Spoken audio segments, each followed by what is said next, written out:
ఈరోజు 15వ శ్లోకం. శరజ్యోత్స్నా శుద్ధాం ససియుత జటాజూటమకుటాం వరత్రా సత్రాణ స్ఫటిక కుటికా పుస్తకకరాం సకృన్నత్వా నత్వా కథమివ సతాం సన్నిధదతే మధుక్షీరద్రాక్ష మధురి మధురీణాః పణితయః.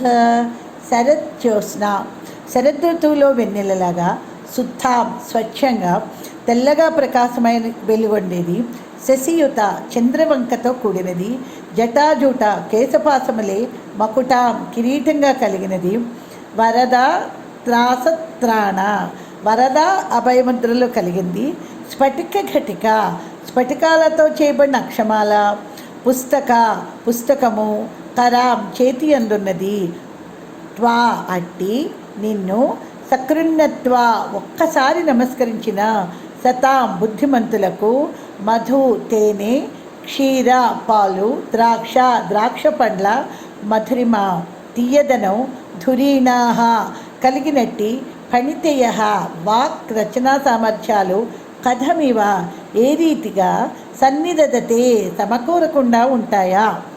మాధుర్యానికి ప్రతీకలైన పైన చెప్పబడిన పదార్థాలతో సమానమైన వాంగ్మయ సృష్టి అలాగ నీకు నమస్కరించిన వాళ్ళకి కలగకుండా ఉంటుందా అంటే కలిగి తీరుతుంది అని అర్థం. ఇక్కడ అంటే ఈ శ్లోకానికి అర్థం ఏంటంటే, శరత్కాలంలో వెన్నెల ఎలా ఉంటుంది, చల్లటి వెన్నెలగానే కాకుండా తెల్లటి వెన్నెల ఉంటుంది.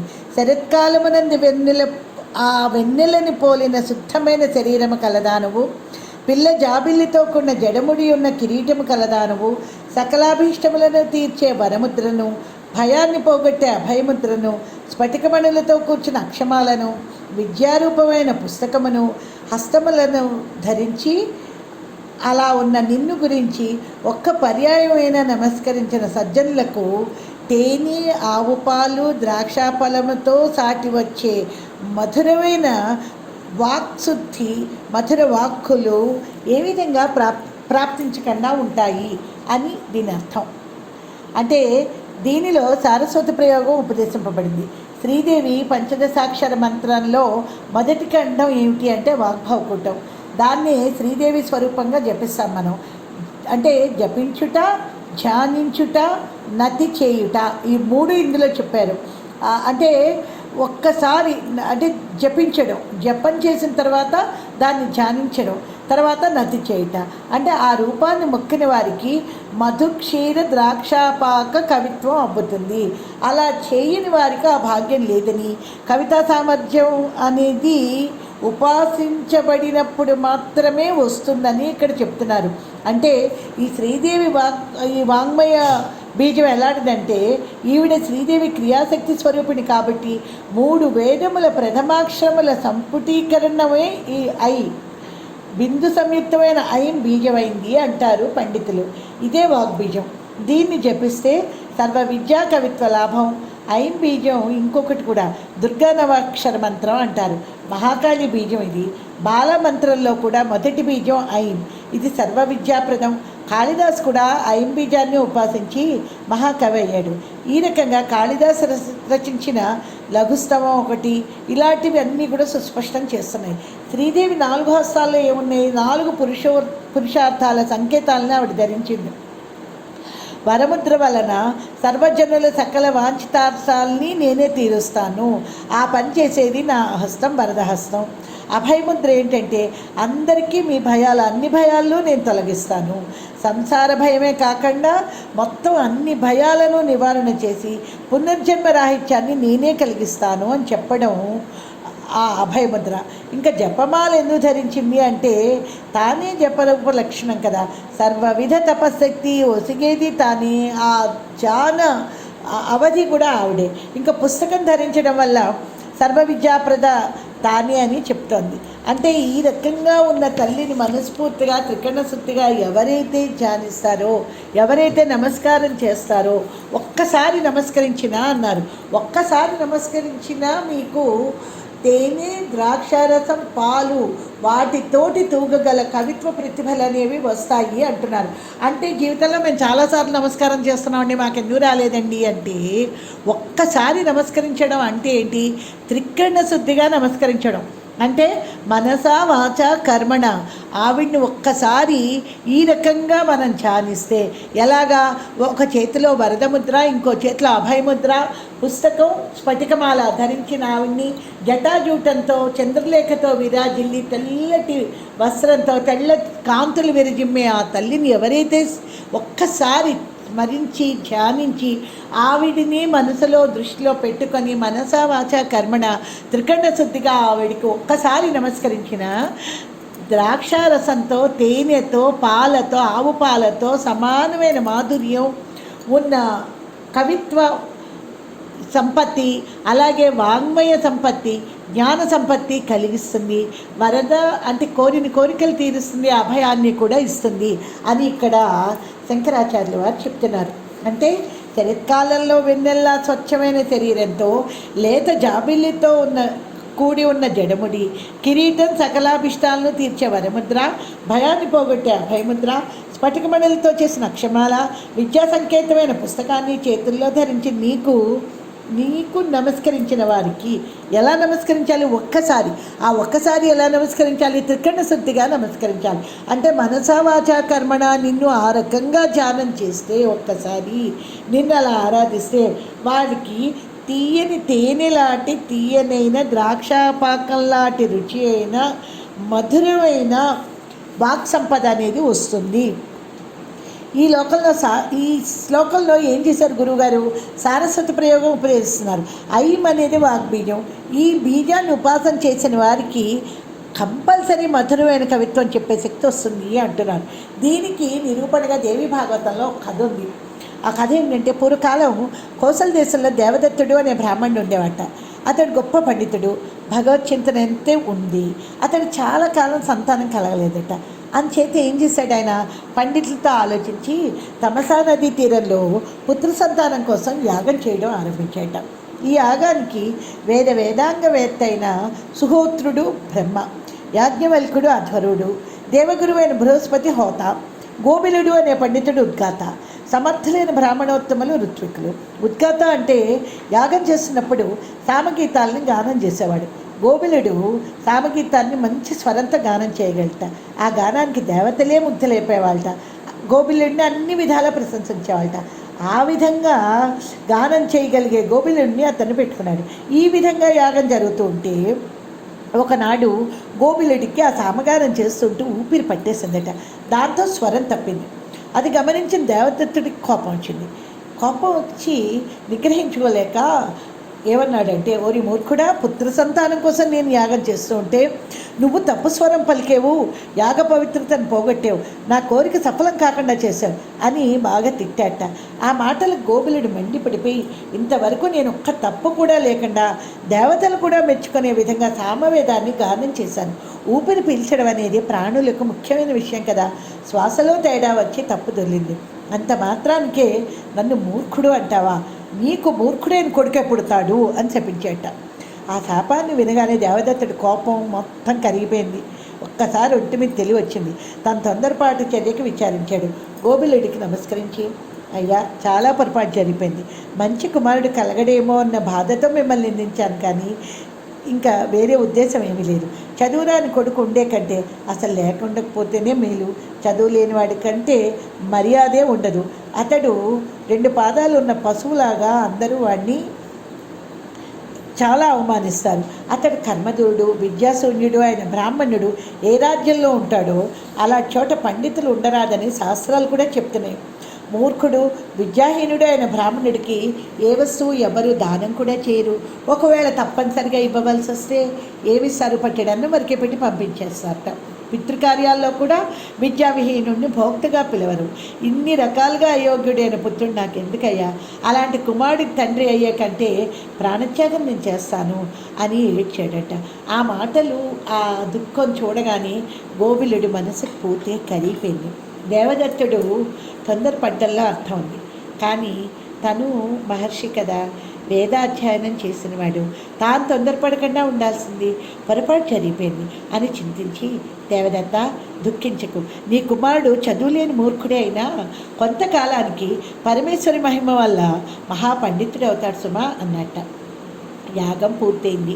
దేవదత్తుడి భార్య రోగిణి గర్భవతి అయి 12 కుమారుణ్ణి కన్నదట. దేవదత్తుడి కుమారుడికి ఉతజ్జుడు అని పేరు పెట్టారు. ఉపనయనం చేసి వేదం నేర్పాలని ఎంత ప్రయత్నించారు, కానీ గోబులేడి శాపం వల్ల అతను జడుడైపోయాడు ఉతజ్జుడు. చదువులేని కుమారుడిని చూసి అలా బాధపడుతూ ఉండేవాడు దేవదత్తుడు. ఆ పరిస్థితుల్లో ఇంటి దగ్గర ఉండడానికి మనస్కరించలేదు ఉతజ్జుడికి. ఎవ్వరికీ చెప్పకుండా ఇంట్లోంచి వెళ్ళిపోయి గంగానది తీరంలో ఓ పర్ణశాల నిర్మించుకున్నట్ట. తపస్సు చేయాలని కోరిక, కానీ తపస్సు ఎలా చేయాలో ఏం చేయాలో కూడా అతనికి తెలీదు. అతను ఏం చేసేవాడు, ఉదయాన్నే లేవడం, గంగలో స్నానం చేయడం, గంటలు గంటల తరబడి కదలకుండా కూర్చోవడం, ఆకలి అయినప్పుడు ఏ దొరికిన కాయో పండో తింటూ ఉండేవాట. ఇది అతని దినచర్య అనమాట. కొంతకాలానికి ఏమైంది, సత్యం తప్ప ఏమీ మాట్లాడనని తీర్మించుకున్నట్టు అతను. అందుచేత అందరూ అతన్ని సత్యవ్రతుడు అని పిలుస్తూ ఉండేవాళ్ళు. అలాగా అతను సత్యవ్రతుడు అనే పేరు వచ్చింది. అతడి వల్ల మిగిలిన వారికి ఏ విధమైన అపకారం లేదు, ఉపకారం కూడా లేదు. అతడి పర్ణశాలలో కూర్చొని అందం చందం ధనము ఎన్ని ఉన్నా చదువు లేకపోతే నిష్ప్రయోజనం కదా. గత జన్మలో ఎవరికి విద్యాదానం చేసి ఉండకపోతే చదువు సంస్కారాలు ఉన్న జన్మ ఎలా వస్తుంది? ఆ పూర్వజన్మ వాసనలు బట్టి ఏమైనా మనకు వస్తాయి. నా వయసు వారందరూ చక్కటి పండితులయ్యారు, నాకు మాత్రం చదువు సంధ్య ఏదీ రాలేదు. ఇదే నా ప్రారంభం, దీన్ని తప్పించడం ఆ పరమేశ్వరికి కూడా సాధ్యం కాదేమో అని అలా బాధపడుతూ ఉండేవట. ఇలా కొంతకాలం జరిగింది. ఒకనాడు ఒక వేటగాడు ఆహారం కోసం అడవిలో తిరుగుతూ ఓ పందిని బాణంతో కొట్టాట. అది చావకుండా సత్యవ్రతుడున్న పర్ణశాల ముందు నుంచి అరుచుకుంటూ వెళ్ళిపోయిందిట. ఆ పంది చేసిన ధ్వని వాగ్బీజంగా వినిపించింది సత్యవ్రతుడికి. దాన్నే మంత్రంలాగా జపించడం మొదలుపెట్టాడు. ఇంతలో పందిని కొట్టిన వేటగాడు పరిగెత్తుకుంటూ వచ్చి పంది కనపడక అది ఎటు వెళ్ళిందో చెప్పమని సత్యవ్రతుడిని అడిగాడు. ఆ సమయంలో సత్యవ్రతుడు ఏం చేస్తున్నాడు, వాగ్బీజాన్ని జపిస్తున్నాడు. అప్పుడే ఏం జరిగిందంటే, త్రిలోక సంచారి అయిన పరమేశ్వరి ఆ వైపుగా వెళ్తూ తన వాగ్బీజాన్ని జపం చేస్తున్న సత్యవ్రతుడిని మహాకవివి కమ్మని ఆశీర్వదించిందిట. అప్పుడు ఆ బాలుడి బోయవాడిని చూసి, యాపశ్యతి నసాభ్రూతే యాభ్రూతే సానపశ్యతి అహోవ్యాధ స్వకార్యార్థిన్ కిం పృచ్చతి పునఃపున అన్నట్ట. ఓ కిరాతుడా, నీ పని కావాలనే కోరికతో నన్ను పదే పదే అడుగుతున్నావు, కానీ చూసే కళ్ళు చెప్పలేవు, చెప్పే నోరు చూడలేదు, కాబట్టి నన్నేం చెప్పమంటావా అన్నట్ట. ఆ మాటలు విన్న బోయేవాడు అక్కడి నుంచి తనకే అర్థం కాక వెళ్ళిపోయాట. ఆ రకంగా వాగ్బీజాన్ని ఉపాసన చేసిన సత్యవ్రతుడు మంచి కవి అయ్యాడు.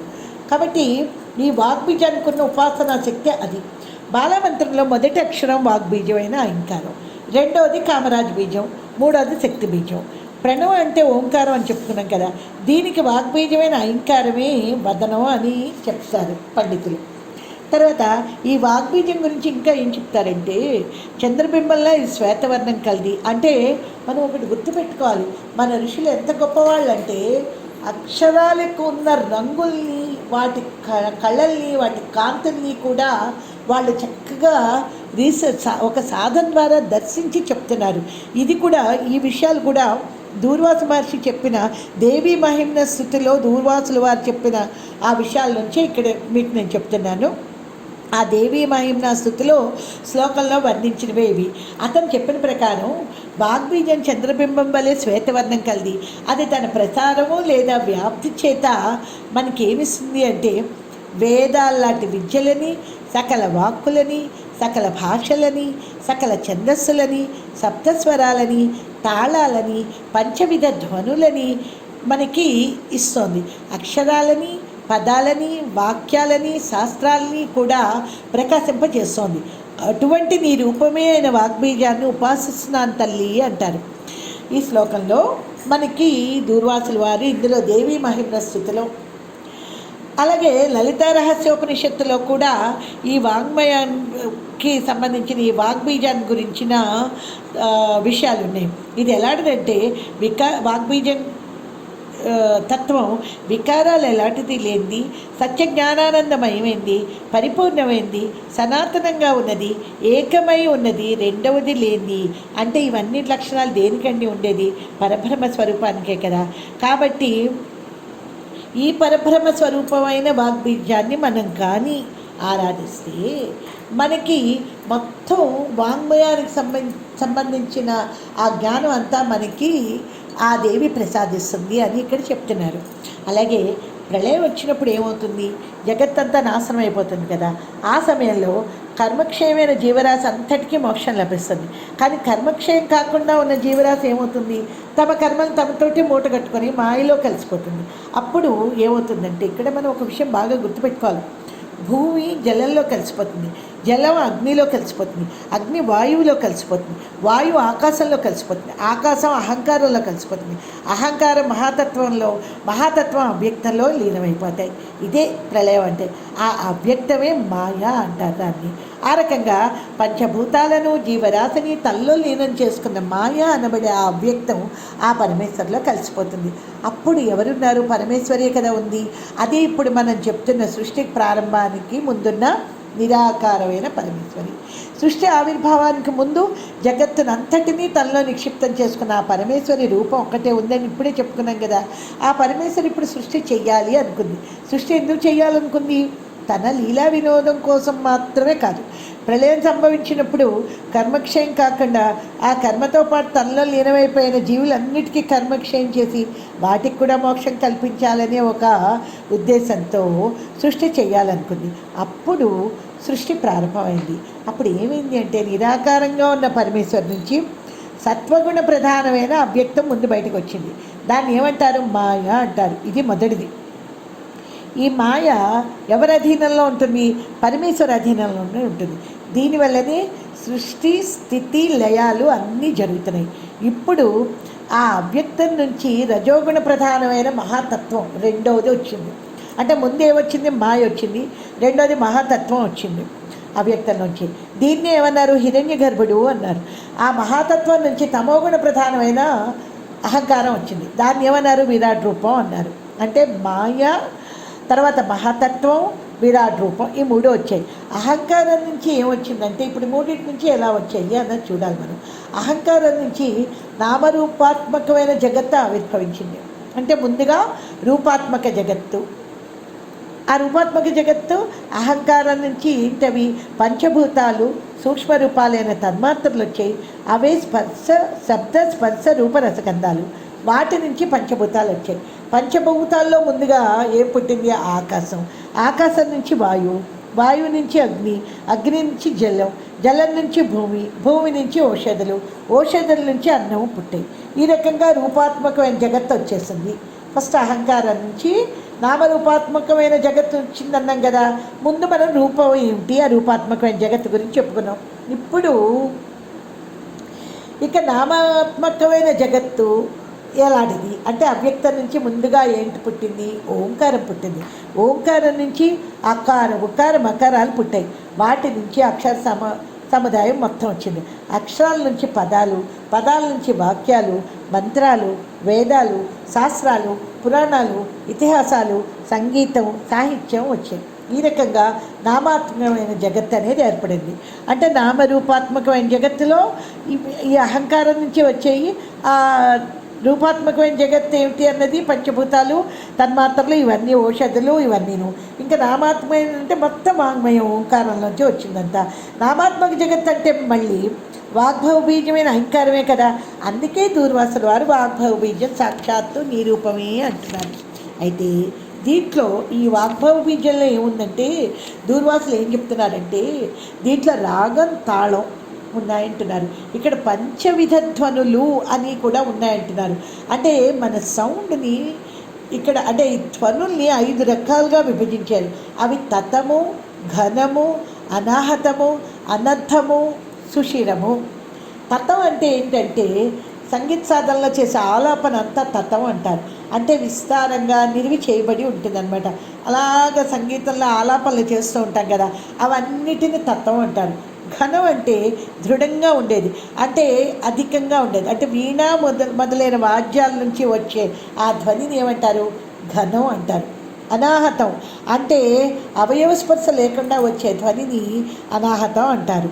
తర్వాత ఆనందం అంటే చర్మం ద్వారా, అంటే దాన్ని కట్టడం ద్వారా వాద్యాల వల్ల వాటి నుంచి వచ్చే ధ్వని. అంటే చర్మాన్ని ముఖానికి కట్టబడిన వాద్యాల వల్ల, అంటే ఇప్పుడు ఎలాంటివంటే తప్పెట మధ్యలో వాటికి ఏదో ఒక జంతు చర్మాన్ని కడతారు కదా, దాని మీద వాయిస్తే వచ్చే ధ్వనిని ఏమంటారంటే ఆనందం అంటారు. తర్వాత సుషిరం అంటే బెజ్జాల ద్వారా, రంధ్రాల ద్వారా వచ్చే ధ్వనిని సుషిరం అంటారు. అంటే పిల్లని గ్రోవి, సన్నాయి ఇవన్నీ. ఇంతకంటే ధ్వనులు వేరే రకంగా లేవు కదా. కానీ ధ్వని ప్రపంచాన్ని ఈ 5 రకాలుగా విభజించడం జరిగింది. ఈ విధంగా ఏ రకమైన ధ్వని అయినా అవి అన్నీ కూడా మళ్ళీ వాగ్బీజంలోకే వస్తాయి. కాబట్టి ఈ వాగ్బీజం అనేది లేకపోతే ముల్లోకాల్లో ఏ మంత్రానికి అర్థం ఎవ్వరూ తెలుసుకోలేరు. తర్వాత ప్రవృత్తి నివృత్తి మార్గాల గురించి కూడా తెలుసుకోలేరు. అలాంటి వాగ్బీజాన్ని జపించేవాడు పాండిత్యంలో ఇంద్ర దేవతలతో కూడా పోటీ పడగలడు. కాబట్టి పంచదశి మహామంత్రంలో మొదటి కూటం కూడా వాగ్భవ కూటమే. వాగ్భవ బీజం 3 వేదాలు సారం అని చెప్తారు. దీన్ని జపించిన వాడు అన్ని విద్యల్లో అసమానమైన పాండిత్యం గడిస్తాడు, గొప్ప కవి అవుతాడు. కాళిదాసు వాగ్బీజాన్ని ఉపాసించే కదా గొప్ప కవి అయ్యాడు. కాబట్టి ఇక్కడ మనకి తెలుస్తుంది ఏంటంటే, ఇప్పుడు మళ్ళీ ఒక్కసారి శరజ్యోత్స్నా శుద్ధాంశ శీత జటాజూటముకుటాం వరత్రా సత్రాణ స్ఫటిక ఘటికా పుస్తకకరాం సకృన్నత్వా కథమివతాం సన్నిధత్తే మధుక్షీర ద్రాక్ష మధురి మధురీనా పణితయా అన్నారు. అంటే ఇక్కడ రకరకాల సారస్వత ప్రయోజనాలు అన్నీ చేశారు. మనకి ఇక్కడ గురువుగారు ఇలా చెప్పారు. అయితే ఇది మనం ఇంకొంచెం ప్రాక్టికల్గా మనం దీన్ని మన అప్లికేషన్లోకి తీసుకోవాలి. అంటే ఎలా అంటే రకరకాల ప్రయోజనాల కోసం వివిధ రకాల మూర్తి ధ్యానాలు చెప్తున్నారు. ఇక్కడి నుంచి ఇంకా శంకర్ల వారు సౌందర్యలహరిలో ఒక్కొక్క మూర్తి ధ్యానానికి ఒక్కొక్క ప్రయోజనం ఉంటుంది. ఆ మూర్తులు ఏంటో మనం ఏదో ఊహించుకోవడం కాదు, వాళ్ళు దర్శించి ఆ స్వరానికి వాటికి ఆ శక్తికి ఉన్న మూర్తిని వాళ్ళు ప్రకృతిలోని దర్శించి వాళ్ళు దాన్ని వర్ణిస్తే మనం దర్శించలేం. కాబట్టి మనం ధ్యానించి భావిస్తే వాళ్ళు ఎంత ఋషులు ఎంత కరుణతో మనకిచ్చారంటే అలా భావించిన వాళ్ళకి వాటి ద్వారా వచ్చే శక్తి తరంగాలు ఈ సాధకుల్లో అతనిలో ఉండే శక్తుల్ని ఉద్దీపనం చేస్తాయి అంటున్నారు. అంటే ఇప్పుడు ఇంకొక గొప్ప విషయం సౌందర్యలహరిలో ఏంటంటే, ఈ బీజమంత్రాలన్నీ కూడా బీజాక్షరాల్ని సాధన చెయ్యాలి అంటే మనకి కొన్ని నియమాలు ఉండాలి. అవన్నీ శక్తి తరంగాలు. కాబట్టి బీజం అంటే ఏంటి, అందులో ఫర్టిలిటీ మొత్తం నిక్షిప్తం చేసుకుంది. కాబట్టి బీజాక్షరాలు అంటారు. అంటే ఎంతో పుష్కలంగా ఫర్టిలిటీని ఉన్న అక్షరాలని బీజాక్షరాలు అంటారు. వాటి శక్తి తరంగాల్ని వాళ్ళు దర్శించారు. వాటికి రూపం, రంగు అన్నీ ఉన్నాయి. అలాగ ఉన్న ఆ శక్తిని మనం శ్రీమూర్తిగానే అసలు మనం ఊహించాం. అక్కడ ప్రకృతిలో అది ఉంది. ఆ స్వరూపాన్ని వాళ్ళు దర్శించగలిగారు. ఇక్కడ మనం ఒక ఎగ్జాంపుల్ కూడా చెప్పుకోవాలి. అమెరికాలో ధ్వని తరంగాలు బట్టి రూపాన్ని కరెక్ట్గా పిక్చరైజ్ చేసే ఒక సిస్టమ్ వాళ్ళు కనిపెట్టినప్పుడు ఒక ఇండియన్ ఏం చేశాడంటే లలితా సహస్రనామాన్ని ఆ ధ్వని తరంగానికి కనెక్ట్ చేసి పెట్టాడంట. పెడితే విచిత్రంగా లలితాదేవి రూపం అంతా, అంటే శ్రీచక్ర రూపం ఒకసారి వచ్చింది. ఒక శ్రీచక్ర వర్ణన పెట్టినప్పుడు తర్వాత లలితా నామాల అంటే ఆ సహస్రనామ స్తోత్రాన్ని ఖచ్చితంగా కరెక్ట్గా ప్రొనౌన్స్ చేసే ఆ స్తోత్రాన్ని పెట్టినప్పుడు చాలా విచిత్రంగా లలితాదేవి, చెరుగ్గడ్డతో ఉన్న లలితాదేవి, రాగస్వరూప పాసాఢ్యాన్ని మొత్తం ఆయుధాలతో ఉన్న లలితాదేవి సాక్షాత్కరించింట. అంటే మన ఋషులు దర్శించి వాళ్ళు దాన్ని శబ్ద రూపంలో, ఆ కాంతి వలయాల్ని శబ్ద రూపంలో వాళ్ళు నిక్షిప్తం చేసి మనకి ఒక చిత్ర రూపంలో మనకిచ్చారు. ఆ చిత్రాన్ని మనం ఎప్పుడైతే చూస్తూ ఈ ధ్వని తరంగాల్ని మనలో భావిస్తామో వాటి శక్తులు మనకు వస్తాయి. కానీ దీన్ని చేయడానికి కొన్ని నియమాలు పాటించాలి. దేనికైనా ఇప్పుడు కరెంటు మన ఇంటిదే కదా, మనం డబ్బు పెట్టి కొంటున్నాం కదా అని దానిలో వేలు పెడితే అది కరెంట్ షాక్ కొట్టక తప్పదు. అయితే కరెంటుకి కొన్ని నియమాలు పెట్టుకొని దాన్ని జాగ్రత్తగా వాడుకుంటే వాడుకోవచ్చు. కాంతి తరంగాలు వస్తాయి మనకి. కాబట్టి అందరికీ సామాన్యులకు కూడా అందుబాటులో ఉండడానికి ఏం చేస్తారంటే ఇలాంటి మహర్షులు, ఋషులు కరుణా సముద్రులు కదా వాళ్ళు. అందుకని ఏం చేస్తారంటే ఆ బీజాక్షరాల్ని స్తోత్రాల్లో నిక్షిప్తం చేస్తారు. ముందే మనం చెప్పుకున్నాం, సౌందర్యలహరి అని ప్రొనౌన్స్ చేస్తున్నప్పుడే సౌహు అనే బీజాక్షరం ఉంటుంది. అది అనంత శక్తివంతమైన తరంగాల్ని ప్రొడ్యూస్ చేసేది. కాబట్టి ఆ సౌహు అనే బీజాక్షరం మనం సాధన చేయడానికి గురు ఉపదేశం కావాలి, దానికి కొన్ని నియమాలు కావాలి. కానీ ఎప్పుడైతే సౌందర్యలహరి అంటున్నామో అలాంటప్పుడు ఆ సౌ అనే బీజాక్షరం ఫలితం మనకు వస్తుంది. నియమాలు అంత పాటించక్కర్లేదు. సాధకుడు నెమ్మది నెమ్మదిగా నియమాలు పాటించే స్థాయికి అతను వెళ్తాడు. అంటే దానికి కూడా కొన్ని శక్తి కావాలి. అలాగే శ్రీమాత అన్నప్పుడు శ్రీమాత, శ్రీ మహారాజ్ఞి, శ్రీమత్సింహాసనేశ్వరి అనే పదాలు చెప్తున్నప్పుడు శ్రీమాత అన్నప్పుడు శ్రీ అనే బీజాక్షరం ఉంది. అలాగే శ్రీమాత, శ్రీ మహారాజ్ఞి మళ్ళీ రెండోసారి శ్రీం వచ్చింది.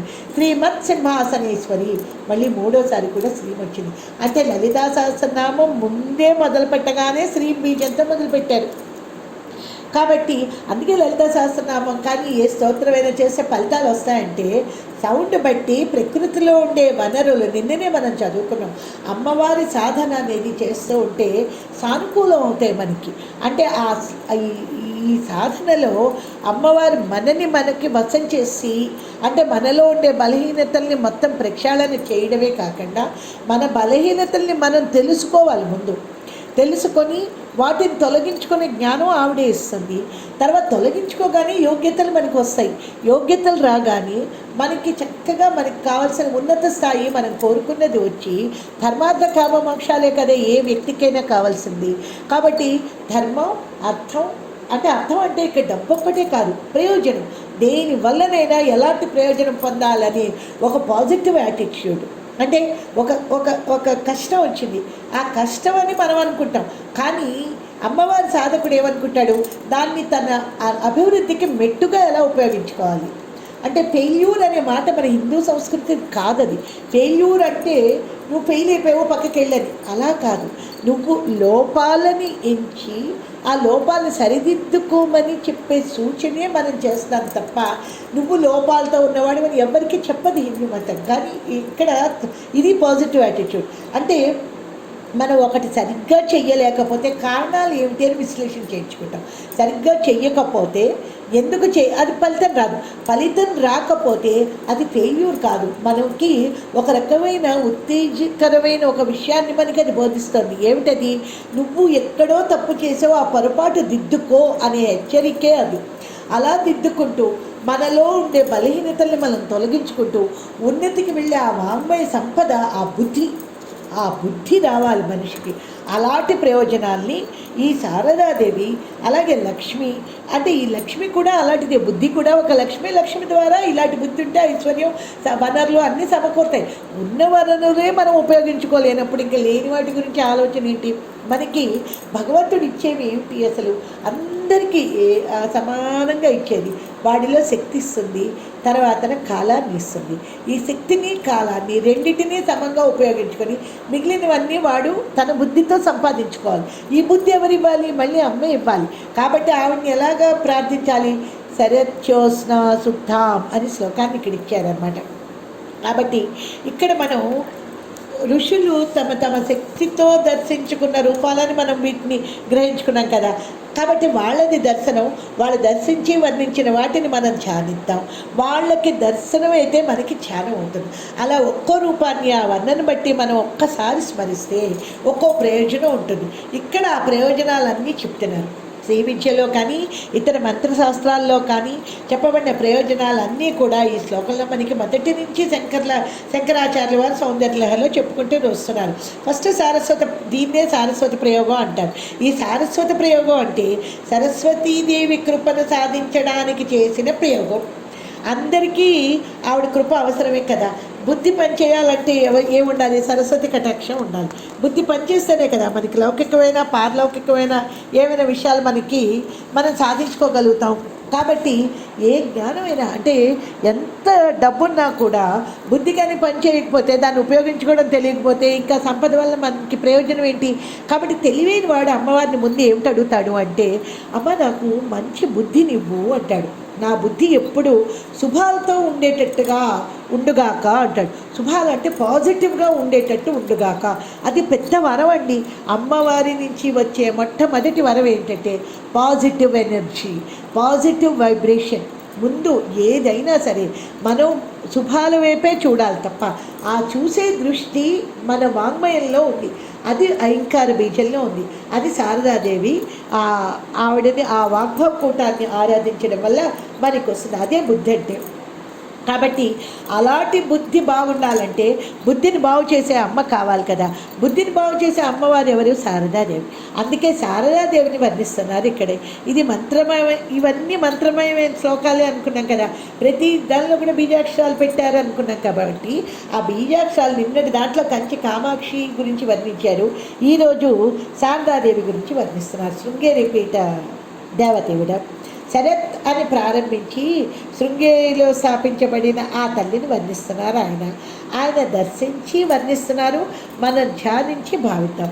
అలా ధ్యానిస్తే ఫలితం కూడా చెప్తున్నారు. ఇక్కడ 3 రకాల సారస్వత ప్రయోగాలు ఉన్నాయని చెప్తున్నారు. సరస్వతీదేవి దయ ఉంటే మన జ్ఞానం వాక్కు బాగుంటాయి. మనకి ఇంకా ఊహాశక్తి ప్రజ్ఞ కూడా బాగా అభివృద్ధి చెందుతాయి.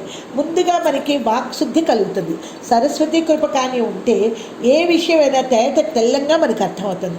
అంటే చెప్తున్న దానికంటే మనకి తెల్లంగా దానికి అంత clear cut crystal like understand, అంటే మనకి ఎంత స్పష్టంగా చక్కగా అర్థమవుతుంది. ఆ విషయ అవగాహన మనకి ఎలా అర్థమవుతుందంటే, ఎంత ఎక్కువ అర్థమవుతుందంటే దాంట్లో మన ఊహాశక్తి భావనాశక్తి కూడా పెరుగుతాయి. అప్పుడు ఏమవుతుందంటే మనకి స్ఫురణ శక్తి పెరుగుతుంది. అందుకే సరస్వతి దయ, ప్రతిభ, మేధ, ప్రజ్ఞ, స్ఫురణ అని ఇన్ని రకాలుగా ఆవిడ దయ మన మీద ప్రసారం చేస్తుంది. ఇక్కడ ప్రతిభ అంటే ఏంటంటే విషయాన్ని చక్కగా అర్థం చేసుకొని దాన్ని నూతనంగా అందుకోగలిగే స్థితే ప్రతిభ. మేధ అంటే బుద్ధిశక్తిని పదును పెడితే అది మేధ అవుతుంది. ధారణ అంటే గ్రహించినవి గుర్తుండడం. అంటే ఇంటర్వ్యూకి వెళ్ళాం, బాగా ప్రిపేర్ అయ్యి ఇంటర్వ్యూకి వెళ్ళాం, కానీ అక్కడ ప్రశ్న వేయగానే ఒకటి గుర్తు రాలేదు. అలాగ ఏ శక్తి అయితే మనలో కరెక్ట్ టైంకి అది స్ఫురించే శక్తిని కలిగిస్తుందో అదే శారదాదేవి అనుగ్రహం అనమాట. కాబట్టి దీనికి బెస్ట్ ఎగ్జాంపుల్ మన భారతంలో కర్ణుడండి. యుద్ధం చేసేటప్పుడు అంటే మంత్రాలు ఏమీ గుర్తు రాలేదు.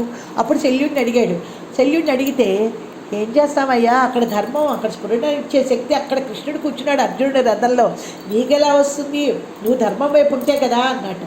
ఆ స్ఫురణ శక్తి ఎప్పుడైతే అతను కలగలేదో, అంటే టైంకి మంత్రాన్ని చెప్పి బాణం వేయాలి, అస్త్ర విద్య అది కదా అది. కాబట్టి ఆ మంత్రం వేయడానికి కావాల్సిన, ఆ బాణం వేయడానికి కావాల్సిన మంత్రం అతను స్ఫురించలేదు. అప్పుడు ఇంకా అలా నిలబడిపోయాడంట, అలా ఓడిపోయాడు. కాబట్టి మనకి ఆ టైంకి మనకి అది స్ఫురిస్తే మన జీవితాలే మారిపోతాయి. ఇక్కడ మన సుందరకాండలో కూడా హనుమంతుడు సీతమ్మవారిని చూసినప్పుడు వెళ్ళినప్పుడు చెప్తాడు, మైనాకుడిని చూడగానే స్ఫురించింది నాకు, తర్వాత సురసని చూడగానే ఇలా చెయ్యాలని స్ఫురించింది. అంటే సుందరకాండ మనకు తెలుసు. అంటే అన్ని విధాల ఎప్పుడు ఆ సుందరకాండ మనకి రామాయణంలో వచ్చింది. వానరులందరూ ఇంకా ప్రాయోపవేశం చేసేద్దాం, ఇంక సీతమ్మవారు మనకు కనిపించదు అనుకున్నప్పుడు ఇంక ఇలా కాదని వాళ్ళు మళ్ళీ ఒక మహర్షి ప్రబోధంతో వాళ్ళు మళ్ళీ ప్రయత్నం చేస్తారు. హనుమంతుడు బయలుదేరతాడు. అప్పుడు ఒక్కొక్కటి ఆ పాజిటివ్ ఎనర్జీ ఎలా ఉంది, ఎలా వర్క్ చేస్తుంది అని చెప్పుకుంటూ వెళ్తారు. ప్రతి ఘట్టం అందులో మంత్రమయమే. అవి కానీ చదివితే అందుకే దిగ్విజయాలు వస్తాయంటారు. ఎందుకంటే అంతర్లీనంగా వాల్మీకి మహర్షి సుందరకాండలో అన్ని బీజాక్షరాలైన శ్లోకాల్ని ఘట్టాలని అతను పొందుపరిచాడు. కుండలి యోగాన్ని కూడా అతను పొందుపరిచాడు. నిజంగా తరచి తెలుసుకునే వాళ్ళు ఉంటే అతను ప్రతిసారి చెప్తాడు, నాకు ఇలా తోచింది, ఇలా చెయ్యాలని తోచింది, వీటిని ఇలా అధిగమించాలి. ఎన్ని ఆటంకాలు వస్తాయండి హనుమంతుడికి, వాటన్నిటినీ అతను అధిగమించాడు. ఆఖరి సీతాదేవి అంటే ఎవరో తెలియదు, కానీ ఎలా కనిపెట్టగలిగాడు సీతాదేవిని? పోనీ కనిపెట్టాడు. అక్కడ శత్రుకు దీంట్లో వెళ్ళి ఆ సీతాదేవిని కనిపెట్టి రాక్షస సమూహంలో ఉన్న సీతాదేవితో రామాయణం పాడుతూ ఆవిడికి నేను రామబంటుని అనే నమ్మకాన్ని కలిగించాడు. ఇవన్నీ అతనికి ఆ టైంకి స్ఫురణకి రాబట్టే కదా. అందుకని ఏ టైంకి ఏం చెయ్యాలో స్ఫురింపచేసే ఏ శక్తి అయితే జీవుల్లో ఉంటూ అతని జీవయాత్రని ఆ రకంగా ఉన్నతి వైపుకి తీసుకెళ్తుందో అదే శారదాదేవి. అందుకే అమ్మ అనుగ్రహం ఉంటే మన బుద్ధిని శారదాదేవి రూపంలో మనకే ఆవిడ ప్రచోదనం చేస్తుంది. కాబట్టి ఉత్తమమైన వృత్తులు, ఉత్తమమైన నిర్ణయాలు, ఉత్తమమైన జీవన ప్రవృత్తి, ఇవన్నీ బుద్ధిశక్తి ఇచ్చే ఫలితాలు. కాబట్టి వీటిని ఇచ్చేదే శారదామాత. కాబట్టి శారదా అంటే ఆ లలితా పరాభట్టారిక ధరించిన రూపమే అని మనం గుర్తుపెట్టుకోవాలి. ఏ రూపమైనా అమ్మే. ఆ తల్లే జీవుల బుద్ధులను కూడా అనుగ్రహించడానికి మనకి ఏం చేసింది, శారదా రూపం ధరించింది. అమ్మ ఎలా ఉంటుంది, వడ్డిస్తున్నప్పుడు అమ్మ పెన్ను పట్టుకొని వెళ్ళదు, గరిటె పట్టుకొని వెళ్తుంది. ఎందుకు? వడ్డించడానికి. కాబట్టి అప్పుడు ఆవిడ అన్నపూర్ణే. అలాగే మనకి విద్యలు ఇస్తున్నప్పుడు అన్నం గరిటె పెట్టుకొని రాదు, పెన్ను పట్టుకొని విద్యలను చెప్తుంది. కాబట్టి అప్పుడు ఆవిడ సరస్వతి. ఇలాగా ఇంట్లో ఉన్న శ్రీమూర్తే పిల్లలకి చదువు చెప్తున్నప్పుడు, యజ్ఞావతారాలు పెట్టినప్పుడు లోకమాత ఆవిడ శారదగా విద్యనిస్తుంది. భోజనం అమ్మగా అన్నపూర్ణాదేవిగా పెడుతుంది. లక్ష్మీ రూపం ధరించి ఐశ్వర్యాలను ఇస్తుంది. కాబట్టి ఈ శారదా రూపంలో ఇక్కడ శంకర్ల వారు మనకి ఆ రూపాన్ని దర్శించి మనకి ఇచ్చారు. ఏమిటది? ఈ రూపాన్ని మళ్ళీ ఒక్కసారి మనం ఒక్కసారి చూసుకుంటే ఆ రూపం మనకి ఎంత చక్కటి రూపాన్ని మనకి అతను ఊహించి ఇచ్చారో మనకి అర్థమవుతుంది. శరజ్యోత్స్నా శుద్ధాం శశియుత జటాజూటమకుటాం. జటాజూటం అంటే శివుడి సంజ్ఞ అండి. అది శివుడు జ్ఞానానికి ప్రతీక. ఎలాంటి జ్ఞానం? ఆవిడ తెల్లటి వదనంతో, తెల్లటి కాంతులతో. శివుడు కూడా అలాగే ఉంటాడు, మనం ఆ విషయం మర్చిపోకూడదు. జటాజూటమకుటాం. అలాగే కాకుండా వరస్త్రా సత్రాణ స్ఫటిక ఘటిక పుస్తకరాం అన్నారు. తర్వాత సన్నత్వా కథమివ సతాం సన్నిధతే మధుక్షీర ద్రాక్ష మధురిమచూర్ణ పడితయ అన్నారు. అంటే అమ్మ నీకు ఒక్కసారి నమస్కారం చేస్తే చాలమ్మా. సకృన్నత్వ, అలాంటి వాడికి మంచి వాక్కులు రాకుండా ఎలా ఉంటాయమ్మా అంటే ఉండకుండా ఎలా ఉంటాయి? ఒక్కసారి త్రికరణ శుద్ధిగా అమ్మవారికి ఈ ధ్యానంతో మనం కానీ ఆవిడికి నమస్కరిస్తే మనకి వాక్కులు ఆవిడ ఇవ్వకుండా ఎలా ఉంటుంది? అమ్మ అని పిలిస్తే మనలాంటి వాళ్ళమే పిల్లలు పిలుపుకి కరిగిపోతాం కదా. అలాంటిది లోకమాత ఆవిడ. కాబట్టి విశ్వకుటుంబిని ఆవిడ. మనం ఆవిడ ఈ రకంగా ప్రార్థిస్తే ఆవిడ మనకి మంచి బుద్ధి, వాంగ్మయ శక్తి అన్నీ కూడా వస్తాయి. అయితే ఆ తల్లి ఎలా ఉందిట? తెల్లటి తల్లి. ఒక దేవతా రూపాన్ని ధ్యానించేటప్పుడు ఆ దేవతా శరీర వర్ణాన్ని కూడా మనం వర్ణిస్తారు అని చెప్పాం కదా. ఆ రంగుని ధ్యానిస్తే దాని ఫలితం అలా ఉంటుంది. ఇప్పుడు లలితాదేవిని ధ్యానించాం అనుకోండి, అరుణాకరణ తరంగిదాక్షం ఎర్రటి వస్త్రంతో, ఆవిడ ఎర్రటి రంగుతో, ఆవిడ మొత్తం ఎర్రటి వర్ణంతో ఉంటుంది. అంటే శక్తి ఆవిడ. కాబట్టి ఇక్కడ సరస్వతీదేవిని ధ్యానించినప్పుడు తెలుపు జ్ఞానానికి ప్రతీక. కాబట్టి తెలుపు రంగుని ధ్యానిస్తే బుద్ధిశక్తి పెరుగుతుంది. ఎందుకంటే తెలుపు దేనికి సంకేతం? స్పష్టత, స్వచ్ఛత. ఎప్పుడైనా సరే జ్ఞానానికి ఉండవలసినవి ఈ రెండు లక్షణాలే. అంటే క్లారిటీ ఉండాలి, ప్యూరిటీ ఉండాలి. అప్పుడే ఏదైనా మనకి అర్థమవుతుంది. అమ్మవారు ఎలా ఉండిట? తెల్లగా ఉన్నారట. ఆ తెల్లదనం ఎలాంటిది అంటే శరత్కాలంలో ఉండే నిండు పున్నమి చంద్రుడి తెల్లదనంట. శరత్కాలంలో అంటే ప్రతి నెల చంద్రుడు వస్తాడు కదా. శరత్కాలంలో ఉండే చంద్రుడిని ఇక్కడ ఎందుకు చెప్పారు అంటే అంతవరకు నీటిలో బురద ఉంటుంది. మనకు కూడా అంతేనండి. అమ్మవారి దర్శనం అయ్యే వరకు మనలో బురద పేరుకుపోయి ఉంది. అంతకుముందే చెప్పుకున్నాగా అవిజ్ఞానం అంతస్తిమిరదీపనగరి అని. అంటే ఎలాంటి బురదది? భూమి. మనం అలా కొన్ని యుగాలుగా కర్మబంధాలతో, అజ్ఞానంతో ఈ శరీరమే నేను, అసలు భగవంతుడి స్మరణే లేకుండా ఈ కనిపిస్తున్నదేదో ఇది నమ్మితే చాలు, మనకి ఈరోజే ముఖ్యం, ఈ జన్మే ముఖ్యం అనుకుంటూ పిచ్చి పిచ్చి ప్రగల్భాలు పలుకుతూ జ్ఞానాన్వేషణలో ఒక్కసారి కూడా తలెత్తి చూడకుండా ఆ జనన మరణ చక్రాల్లో కొట్టుకుపోతున్న ఆ బురదలో మనం కొట్టుకుపోతున్నప్పుడు అమ్మవారు మనల్ని రక్షిస్తుంది అని చెప్పుకున్నాం కదా. ఇక్కడ ఋతువులతో చూసుకుంటే శరత్కాల జాబిలి అన్నంలో కూడా చాలా ఔచిత్యం ఉందండి. ఎందుకంటే శరత్ మాసంలోకి వచ్చేసరికి మనకి ఏమవుతుందంటే శరత్కాలంలో అప్పటి వరకు ఉన్న వర్షాలతో ఉన్న బురదంతా నదుల్లో వాటిలో అడుక్కి వెళ్ళిపోయి తేట నీరే పైకి వస్తుంది. ఆ తేట నీరు ఈ శరత్కాల ఋతువు విశేషం అన్నమాట. కాబట్టి ఈ శరత్కాలంలో అమ్మవారిని ఆరాధించడం ఒక విశేషం. అది మన సంస్కృతిలో ఏంటంటే ఏ కాలంలో ఏ ఆరాధన విశేషమైన ఫలితాలు ఇస్తుందో కూడా చెప్తారు. కాబట్టి శరత్కాలంలో ఈ బురద పోతుంది, అలాగే అమ్మవారిని ఆరాధిస్తే మనలో బురద పోతుంది. తేటమైన ఋతువు శరద్ ఋతువు కదా. కాబట్టి అంతవరకు పడిన వర్షాలు మొత్తం నీళ్ళన్నిటినీ నింపి ఆ బురదనంతా చేస్తే కిందకి వెళ్ళిపోతాయి. అప్పుడు శరత్కాలం రాగానే బురద అడుక్కి వెళ్ళిపోతుంది, నీళ్లు తేట పడతాయి. అందుకే శరత్కాలంలో ఈ తల్లిని పూజిస్తారు. ఆ తల్లి తెలుపుతనం శరత్కాల వెన్నెలతో పోలుస్తారు. అది లోకం వరకే. అయితే ఆవిడ అంతకంటే బాగుంటుంది. శరత్కాల చంద్రుడితో ఈ పోలిక ఎందుకు ఇచ్చారంటే ఈ విషయాలన్నీ మనకి గుర్తు చేయడానికి. బాబు నువ్వు ఇంతవరకు మృదులో కూరుకుపోయి ఉన్నావు, శరత్కాల చంద్రుడి కిరణాలు వంటి కిరణాలు, ఈ శరత్కాలంలో నువ్వు ఎలా అయితే ఆవిడ అక్కడ చూసి ఆనందిస్తున్నావో అలాంటి ఆనందాన్ని నువ్వు వాక్కుతో బుద్ధిని ప్రచోదనం చేసి నువ్వు పొందాలయ్యా అని ఒక సూచన ఇస్తూ చెప్పారు. అందుకే పోతన్న కూడా ఏమన్నారంటే తెల్లని వస్తువులతోటి శారదాదేవిని అతను పోల్చాడు. కాబట్టి శారదా నీరు అని ఆ పద్యంలో కూడా అతను శారదాదేవిని అన్ని తెల్ల వస్తువులతోటి పోలుస్తాడు. కాబట్టి ఇంకా అమ్మవారి జటాజూటం అంటే ఇందాక చెప్పుకున్నాం కదా, అది కిరీటంలాగా ఉందిట. సరస్వతీదేవి శివానుజ అంటే జటాజూటమే మకుటంగా ఉంది, ఆవిడ శివస్వరూపం. ఆ జటాజూటంలో మనకి కనిపిస్తుంది. కాబట్టి ఇంకా ఏంటి, చంద్రరేఖ ఉంది, 4 చేతులు తల్లి ఆవిడ. ఆ 4 చేతుల్లో వర త్రాసత్రాణ అంటే స్ఫటిక గుటిక పుస్తక పర అన్నారు. అంటే వరదహస్తం ఉంది, త్రాస అంటే భయం, త్రాణ అంటే రక్షణ, అంటే భయం నుంచి మనకి రక్షణ, అంటే అభయహస్తం, అంటే వరదహస్తం అభయహస్తం ధరిస్తుంది, స్ఫటికమాల ధరించి ఉంది, పుస్తకం ధరించింది. ఇవన్నీ కూడా ఇంకోటి స్ఫటికమాల దేనికి గుర్తంటే, స్ఫటికం ఏమిటంటే ధ్వనులని మళ్ళీ మనకి రికార్డ్ చేసి మనకి ఇస్తుంది. ఇక్కడ ఒక కథ కూడా చెప్తారు.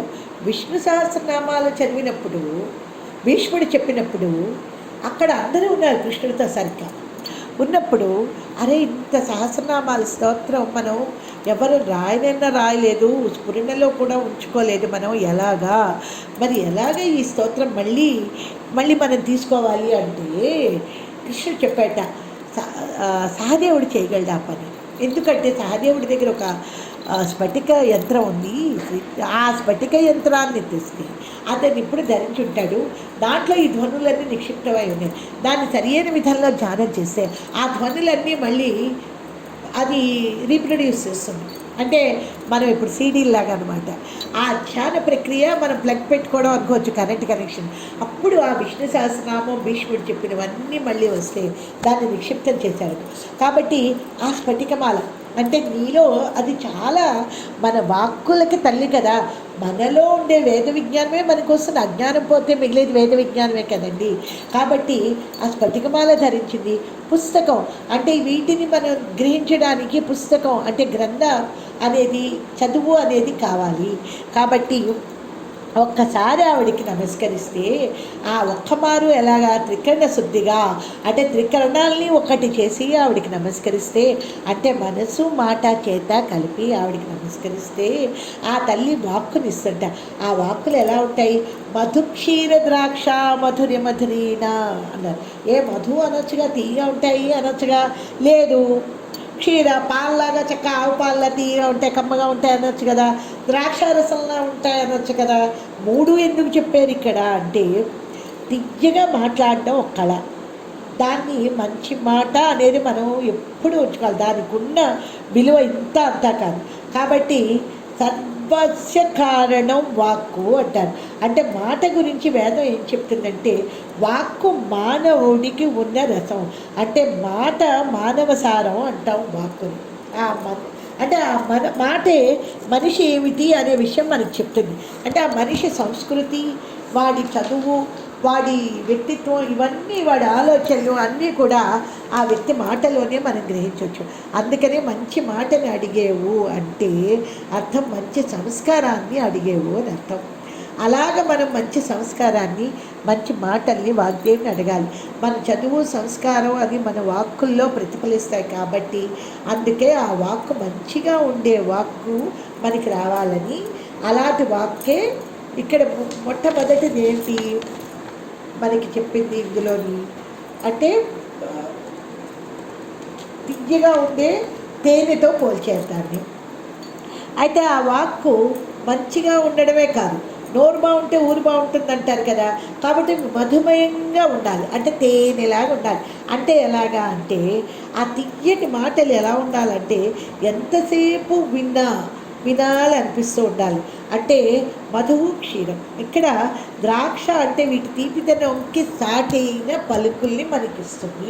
అంటే పాలు తెల్లగా ఉంటాయి కాబట్టి కమ్మగా ఉంటాయి, తెల్లటి జ్ఞానంతో ఉండాలి ఆ మాటలు. తర్వాత ద్రాక్షరసంలాగా వింటూ ఉంటే అలా వినాలనిపిస్తూ ఉండాలి. అంటే చాలా మధువు అంటే తియ్యదనం, అంటే ఇంపుగా ఉండాలి, అంటే వింటున్న కొద్దీ వినాలనిపించాలి, ఆహ్లాదంగా ఉండాలి. క్షీరం అంటే పాలు, అంటే సత్వగుణాన్ని మనలో ప్రజ్వలనం చెయ్యాలి. ద్రాక్షపాకం అంటే మనకి సులువుగా అర్థం కావాలి. కొంచెం ఆలోచన శక్తిని మనం కానీ ఉపయోగిస్తే మనకి సులువుగా అర్థం కావాలి. ఇంతవరకు మనం ఏం చెప్పుకున్నాము? వాక్కు స్వభావం. వాక్కు మంచిగా ఉంటే ఏమవుతుంది, వాక్కు రసవంతంగా ఉంటే ఏమవుతుంది, వాక్కు తీయగా ఉంటే ఏమవుతుంది. కానీ ఇక్కడ మూడు చెప్పారని చెప్పుకున్నాం కదా. తేనెతో పోల్చారు, పాలతో పోల్చారు, ద్రాక్షతో పోల్చారు. అవి ఎందుకు ఒక్కొక్క లక్షణం మనం ఇక్కడ చెప్పుకున్నాం. మధు అంటే ఏంటి? తీయదనం అని చెప్పుకున్నాం కాబట్టి ఇంపుగా ఉండాలి, అంటే వింటున్న కొద్దీ వినాలనిపించాలి, ఆహ్లాదకరంగా ఉండాలి. ఎంత మంచి మాటలైనా ఆహ్లాదకరంగా చెప్తేనే కదండి వినాలనిపిస్తుంది. క్షీరం అంటే పాలు, అంటే సత్వగుణంగా ఉండాలి, నెమ్మదిగా ఉండాలి అది చెప్పేది, చక్కగా ప్రశాంతంగా చెప్పాలి ఏదన్నా. తర్వాత ద్రాక్షపాకం అంటే ఏంటి? సులువుగా మనకి దాన్ని తీసుకోవచ్చు, మనం తాగొచ్చు. కాబట్టి ద్రాక్ష అంటే సులువుగా అర్థమైపోయేటట్టుగా ఉండాలన్నమాట. అలా ఆలోచిస్తే మొత్తం అంతా కూడా ఎంతో అంటే మనకి ఒక్కొక్క విషయాన్ని మనం ఆలోచిస్తుంటే ఎంత బాగుంది, ఎంత అద్భుతంగా చెప్పారో అనిపిస్తుంది కదా. కాబట్టి ఆవిడని ఆరాధించడం వల్ల ఆవిడ కృప మన మీద పడితే, మనం ఆవిడని ఒక్కసారి త్రికరణ శుద్ధిగా కానీ నమస్కరిస్తే, ఆ రూపాన్ని మనలో ఉంచుకొని ధ్యానించుకొని మనకి ఇలాంటి వాంగ్మయ శక్తిని, వాక్శక్తిని మనకి ఆవిడ ప్రసాదిస్తుంది. రేపు ఇంకో శ్లోకం గురించి